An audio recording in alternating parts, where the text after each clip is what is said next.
আসসালামু আলাইকুম। আজকে মাসের ১ তারিখ।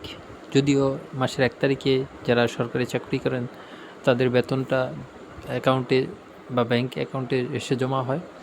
আজকে যেহেতু ছুটির দিন, কালকে যেহেতু ছুটির দিন, হয়তো ইনশাল্লাহ রবিবার দিন সবার অ্যাকাউন্টেই আপনাদের বেতনটা চলে আসবে। কিন্তু সবচেয়ে বিশেষ যে বিষয়টা, কারণটা হলো সেটা এবছর ইনক্রিমেন্ট বৃদ্ধি বা বিশেষ সুবিধাসহ আপনার অ্যাকাউন্টে কত টাকা জমা হবে সেটা আপনারা জেনে নিতে পারেন সহজেই। এই জন্য প্রথমে আপনার জানতে হবে আপনার বর্তমানে আপনি কোন গ্রেডে আছেন, আর আপনার বর্তমান বেসিকটা কত, এবং এইবার ইনক্রিমেন্টের পরে আপনার বেসিকটা কত হবে সেটা আপনি খুব সহজেই জানতে পারেন। এই আমার এইখানে একটা চার্ট দেওয়া আছে।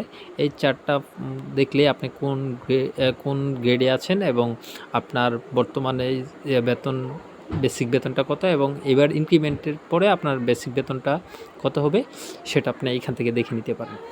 যাক, যদি এখান থেকে দেখে নেওয়া হয় তাহলে এবার চলেন কিভাবে আপনার বেতনটা দেখবেন, আপনার অ্যাকাউন্টে এই আগস্টে কত টাকা জমা হবে ইনক্রিমেন্ট বৃদ্ধির পরে সেটা সহজেই দেখে নিতে পারেন। এর জন্য আপনাকে প্রথমে যেতে হবে, দেখেন একটা অ্যাপস আছে, সেই অ্যাপসটা আপনারা দেখেন জিপিএফ ক্যালকুলেটর। এই যে এই অ্যাপসটা, এই জিপিএফ ক্যালকুলেটরটা আপনি কী করবেন, প্রথমে আপনার মোবাইলে ইনস্টল রাখবেন, তারপর এটা ক্লিক করবেন।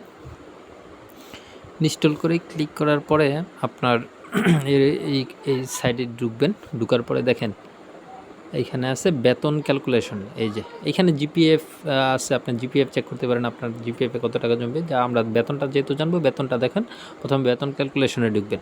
এই যে বেতন ক্যালকুলেশন ঢুকলাম। ধরেন যে আপনি জানলেন আপনার এবার বেতন বৃদ্ধির পর আপনার বেসিকটা কত হবে।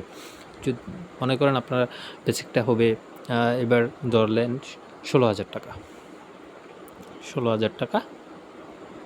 আপনি কোন গ্রেডে আছেন সেটা আপনি জানা থাকলে ধরে নিলাম আপনি 13তম গ্রেডের। আপনার শিক্ষা ভাতাটা আপনার যদি সন্তান একজন শিক্ষা ভাতা অ্যাড থাকে তাহলে আপনি এক্ষেত্রে একজন দিবেন। যদি আপনার 2 জন থাকে তাহলে 2 জন দিবেন। আর যদি আপনার কোনো সন্তান শিক্ষার সাথে জড়িত না থাকে, মানে 5 বছর হয়নি বা পড়াশোনা করতেছেন এরকম কেউ না থাকলে আপনি 0 দিবেন।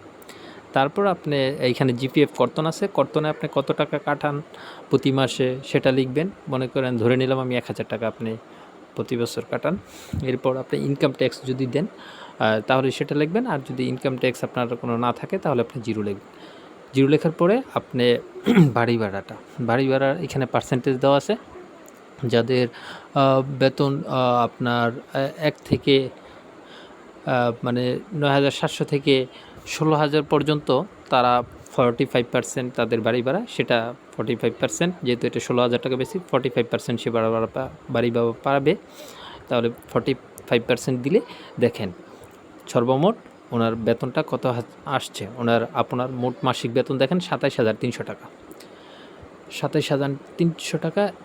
এর মধ্যে থেকে আপনার কর্মচারী যৌথ বিমা তহবিলে কোনো টাকা কাটে নেই, কর্মচারী কল্যাণ তহবিলে 150 টাকা, স্ট্যাম্পে 10 টাকা এবং আপনার জিপিএফ কর্তন 1,000 টাকা। এইগুলি কাটার পরে আপনি মোট কর্তন হচ্ছে 1,160 টাকা। কাটার পরে আপনি তুলতে পারবেন 26,140 টাকা। তাহলে কীভাবে 26,140 টাকা সেটাও খেয়াল করতে পারেন। মূল বেতন 16,000 টাকা। আপনি যে বিশেষ প্রণোদনা এখানে দেখেন 2,400 টাকা। বিশেষ প্রণোদনাটা কীভাবে বুঝবেন যে 2,400 টাকা, আপনারা খুব সহজেই সেটাও বের করতে পারেন। সেটা বের করার জন্য আপনার প্রথমে যেতে হবে ক্যালকুলেটরে আপনি যাবেন। মনে করেন আপনার ক্যালকুলেটরে গেলেন, আপনার বেসিকটা ধরে নিলাম 16,000 টাকা। 16,000 টাকা আপনি সহজেই এখানে আপনি 15% এবার বিশেষ প্রণোদনাটা পাবেন। আগে ছিল 5%, এখন এবার সেটা বিশেষ প্রণোদনা এবার 15% বলছে। এই জন্য 15% দিলেই আপনার এই যে 2,400 টাকা অটোমেটিক আপনার বেসিকের 15% কত টাকা হয় সেটা আপনি সহজেই দেখতে পারেন। তাহলে এটা দেখলাম, তো এটা দেখার পরে 2,400 টাকা। তাহলে এই যে বিশেষ প্রণোদনাটা 2,400 টাকা। মেডিকেল আপনি ভাতা পাচ্ছেন 1,500 টাকা, বাড়ি ভাড়া 7,200 টাকা এবং টিফিন ভাতা 200 টাকা। আর এই ক্ষেত্রে প্রতি বছর উৎসব ভাতা পাবেন আপনার 15,990 টাকা, যেহেতু 16,000 টাকা থেকে 10 টাকা রেভিনিউ স্ট্যাম্পে কেটে যাবে। আর বৈশাখী ভাতা আপনি পাবেন 3,190 টাকা, যেটা 20% আপনার বেসিকের আপনি 20% পাবেন, সেটা যত টাকাই হয়। তো তাহলে আপনি খুব সহজেই জানতে পারবেন, জেনে নিতে পারলেন যে আপনার এই আগামী রবিবার দিন ইনশাল্লাহ হয়তো আপনাদের ব্যাঙ্ক অ্যাকাউন্টে টাকাটা জমা হয়ে যাবে। আপনার কত টাকা জমা হবে আপনি সহজেই এটা জানতে পারলেন।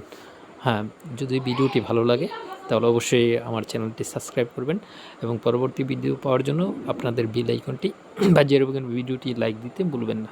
ধন্যবাদ। আসসালামু আলাইকুম।